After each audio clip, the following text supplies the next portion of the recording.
O processo de adaptação é um processo muito doloroso às vezes.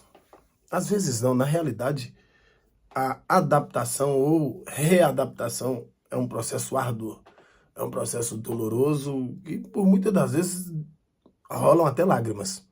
Quando você muda de uma cidade para outra, até você se adaptar à rotina daquela cidade, pode ser algo que leva tempo, né? E muitas pessoas, inclusive, não conseguem se adaptar e voltam para suas bases, para suas raízes. Quando se muda para um outro país, poxa, o processo de adaptação é muito maior. Cultura, língua, geografia, costumes, tudo muito complicado.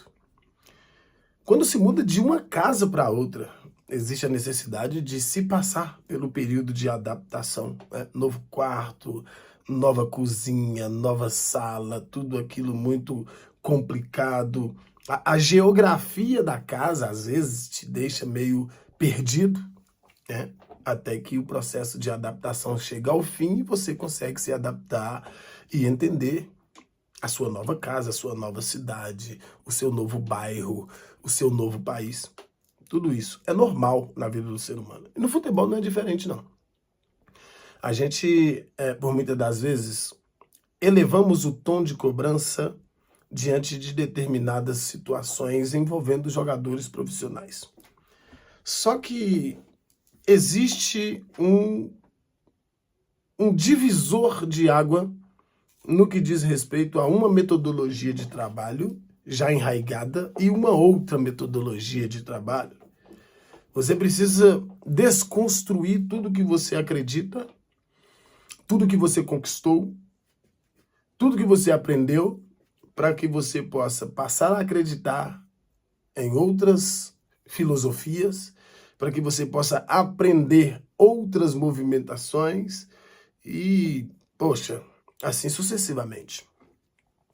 Quando nós olhamos para o time do Cruzeiro na temporada passada, nós vamos ver jogadores com um nível técnico duvidoso. Bom, para vestir a camisa do Cruzeiro em uma segunda divisão, todos eles se mostraram muito bem preparados.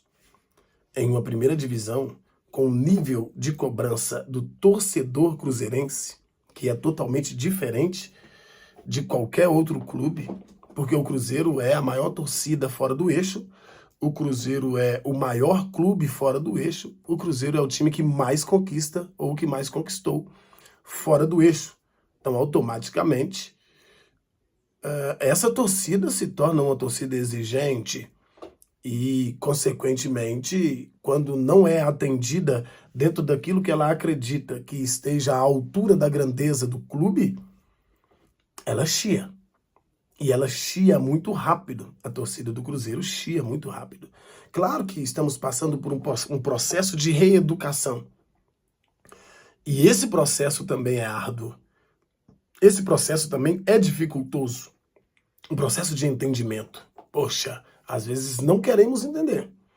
Às vezes até entendemos. Mas ficamos com raiva de nós mesmos por estarmos entendendo essa situação, porque queríamos estar em uma outra esfera dimensional que envolve boa parte dos ativos, principalmente nas redes sociais. O time do ano passado pegou o jeito de trabalho do Paulo Pezzolano muito rápido. Muito rápido. Já estreou metendo 3-0 no adversário e com propriedade, jogando bem, mostrando o que seria a sequência da temporada, assim como foi. E isso trouxe um pouco mais de facilidade para que o torcedor do Cruzeiro abraçasse a instituição. É bem verdade que no ano de 2021 não tivemos essa oportunidade, né, de abraçar a instituição, devido ao mal que assolou a humanidade. Passamos por momentos delicadíssimos, perdas e perdas de pessoas importantes para todos nós, de forma individual e coletiva. 2020 a gente até foi, até um certo ponto. Chegou um momento que não poderíamos ou não podíamos mais ir. Aí 2022 as coisas chegaram ao seu eixo, né? O Ronaldo chegou, fez vastas mudanças, mudanças consideráveis, algumas delas impopulares, mas que fez com que o torcedor do Cruzeiro entendesse porque o time foi muito bem. O torcedor, ele é imediatista, resultadista, porque ele é sentimental. E isso é compreensível. Quando as coisas não caminham da forma que devem caminhar, poxa, a gente vê o que estamos passando. Observe, o time do ano passado, ele não pegou o estilo de jogo do treinador porque era um bom time, eram bons jogadores. É justamente porque os jogadores eram de qualidade técnica muito aquém do que sabemos que o Cruzeiro sempre representou na sua existência. Esses jogadores que estavam aqui na temporada passada são jogadores que deram a vida. Literalmente, era a oportunidade que eles tinham de se mostrarem, não apenas para o cenário nacional, porque agora o Cruzeiro, mesmo estando em uma segunda divisão, o seu sócio majoritário era alguém de projeção mundial e fez com que o time do Cruzeiro também, o nome do Cruzeiro, fosse levado mundo afora e, consequentemente, algumas pessoas que nunca tinham ouvido falar do Cruzeiro queriam ver que Cruzeiro era esse, que time era esse que o Ronaldo tinha comprado. Eu tenho seguidores lá em Israel, moradora de Jerusalém, chama Hannah, e ela disse que o jornal de lá estava falando do Cruzeiro naquela oportunidade. Então o Cruzeiro atravessou fronteiras. E os jogadores que estavam aqui aproveitaram essa oportunidade. Alguns saíram do país, foram jogar em outros lugares. Outros foram contratados, outros permaneceram. Todos fizeram o seu pé de meia, fizeram o seu futuro, porque aproveitaram uma oportunidade. É mais fácil lidar com um jogador de pouca qualidade técnica. Principalmente quando ele está tendo a oportunidade de vestir a camisa de um clube da grandeza do Cruzeiro. Esse jogador vai entregar. O que o treinador pedir para que ele faça, ele vai fazer. Se pedir o atacante para jogar de lateral, como já aconteceu, ele vai jogar. Se pedir o centroavante para ficar na zaga, ele vai ficar.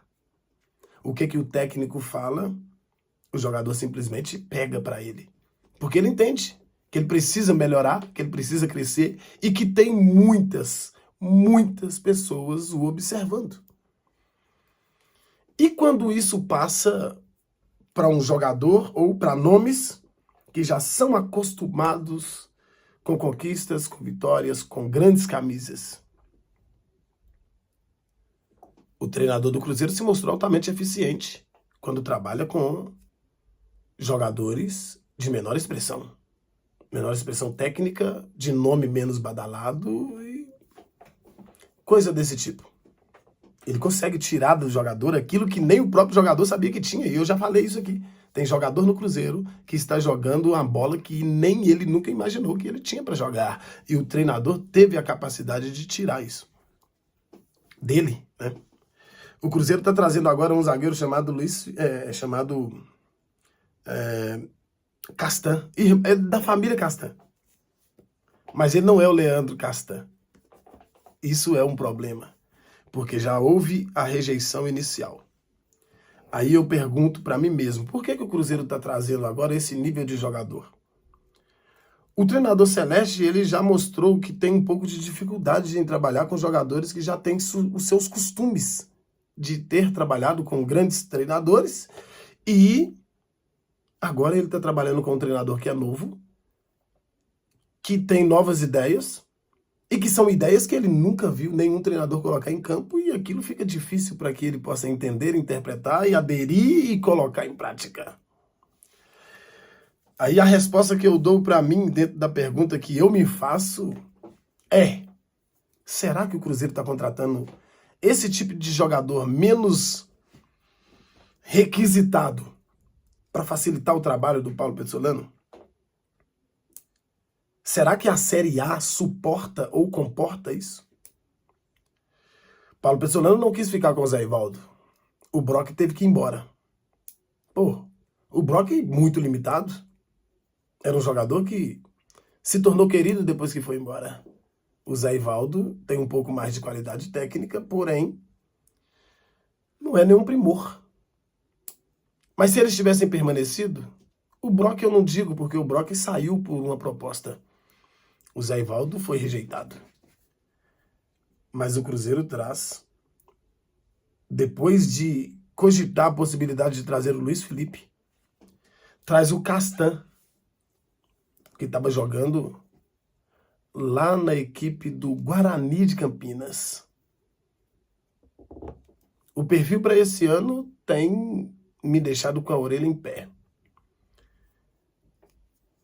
Esse zagueiro não é o cara que chega para resolver a situação defensiva do Cruzeiro. Mas existe uma estratégia de trabalho por trás disso? Porque quanto mais jogadores limitados você colocar dentro de campo no esquema de jogo que é adotado e cobrado pelo treinador, melhor para ele que esses caras vão executar com mais eficiência do que um jogador que já é tarimbado no mercado, um jogador que já é renomado, já é campeão, já é vencedor. Eu não tenho dúvida quanto a isso, que um jogador de menor expressão técnica entrega mais vontade do que um jogador de melhor qualidade técnica. Isso aí não é novidade para ninguém. Mas será isso? Será uma estratégia? Seria uma estratégia pouco inteligente. Muito pouco inteligente. Porque a realidade é que nós não estamos mais em uma segunda divisão. O Cruzeiro agora está na primeira divisão, onde as 16 maiores torcidas do Brasil está disputando essa competição. Como que vai ser? É um achismo da minha parte, isso não é informação. Será que tem possibilidade de estar passando isso na cabeça dos nossos gestores? Se tiver, é um erro.